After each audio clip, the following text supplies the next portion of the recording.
Hello everyone, আশা করি সবাই ভালো আছেন। সবাইকে নমস্কার। তো এটা ছিল আমাদের একটা ট্যুরের ভিডিও। আমরা যশোর টু কক্সবাজার যাওয়ার জন্য রেডি হয়েছিলাম, কারণ আমাদের বাস ছিল রাত 9:30টায়। এটা ছিল 18 তারিখে, ডিসেম্বরের 18 তারিখে রাতে। আমরা ঠিক 9টার দিকে রেডি হয়ে রওনা দিছি। আর এই মুহূর্তে আমার ছেলে ঘুমাই গেছিলো, দেন ওরে আমরা নিয়ে গেছি ঠিক বাস স্ট্যান্ডে। আমরা যখন নামছি ও উঠে বসে গেছে।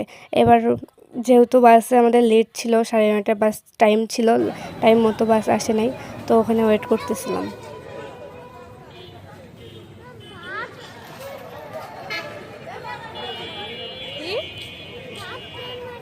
বাস আসে না কেন?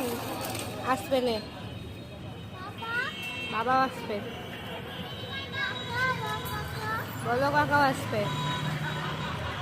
ঘুম ঘুম থেকে উঠে আমার ছেলে বকবক শুরু করে দিছে, নানান ধরনের প্রশ্ন শুরু করে দিছে। দেন ওর প্রশ্নের উত্তর দেওয়ার পরে আমরা বাসে উঠে পড়ছি, আর আমাদের বাস চলেও আসছিল।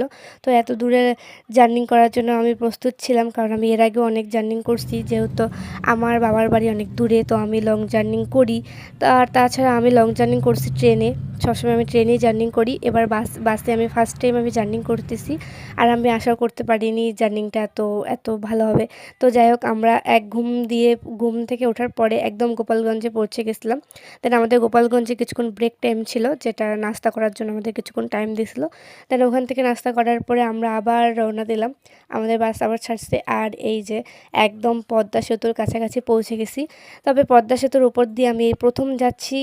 এর আগে আমি কখনো পদ্মা সেতুর উপর দিয়ে যাইনি, যেহেতু আমাদের বাস যাচ্ছিল যশোর থেকে নড়াইল হয়ে ঢাকা দিয়ে আমাদের কক্সবাজার যাবে।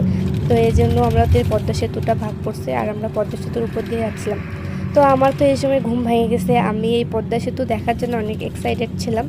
দেন আমি জানালার পর্দাটা সরাই দিয়ে এই পদ্মা সেতু দেখছিলাম।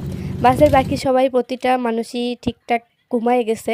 মানে আমি একমাত্র এই সময় গেছিলাম আর এই পদ্মা সেতুটা দেখতেছিলাম, কারণ আমার অনেক দিন থেকে ইচ্ছা ছিল যে আমি এই পদ্মা সেতু দেখব। দেন অনেক দিন পর ইচ্ছাটা পূরণ হয়ে গেছে, আমি সেটা দেখতে পারছি। তো আর কি করার, এই যে একা একা জার্নি করতেছি। আমার সাথে অবশ্য অনেকজন ছিল, আমরা মোট 7 জন মিলে রওনা দিছি। আর এই যে সবাই মিলে একসাথে যাচ্ছি, আর আমরা সবাই মিলে চিন্তা করছিলাম যে ওখানে যাওয়ার পরে অনেক এনজয় করব। তো এনজয় করার চিন্তা ভাবনা যেমন করছিলাম, তেমন অনেক কষ্টও পাইছি, কারণ এই যে এত লং জার্নি আমাদের শরীরের অবস্থা প্রচুর প্রচুর খারাপ ছিল।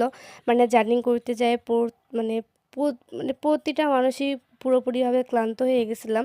আর জার্নি করার পরে আমরা যেরকমটা ভাবছিলাম যে অনেক এনজয় করব বা ঘোরাঘুরি করব, আসলে সেটা করার মতো একদমই মুড বা মন মানসিকতা ছিল না, কারণ শরীরের অবস্থা খুবই খারাপ ছিল। আর